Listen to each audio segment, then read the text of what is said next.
అరే అందరూ వచ్చిండ్రు కానీ పార్టీకి ఇప్పుడు దించరా ఫోటో కిస్ ఏంది మచ్చా ఏంది అట్లుండవు? ఈ కిసిక్ అని ఫోటోలు తీయలేకపోతానా మచ్చా. ఏంది పుష్ప పుసుక్కున అంత మాట అనేసి? అది కాదురా కేశవా, పుష్ప సినిమాలో శిఖావతులు ఎంతమంది ఉన్నారు? పాటలు మనలో, ఆ పువ్వులో ఒకరు, ఇద్దరు ఒకరే. ఒకరే మచ్చా, ఒకరే షికావత్. మొన్న ఆల్బమ్ తీసుకుపోయినా కదా మచ్చా వాళ్ళ ఇంటికి. వాళ్ళ ఇంట్లో ఎంతమంది షికావత్ ఉన్నారు తెలుసునా?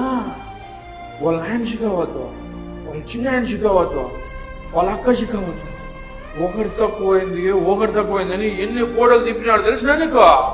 అవును పుష్ప, మనం ఫోటోలు దింపేకే పోయినాం కదా, ఎంతమంది షికావతలు చూసామో, అయినా మనము తగ్గేదేలే. అయినా కూడా ఈ షికావతులకి ఫోటోలు తీసేదే లే.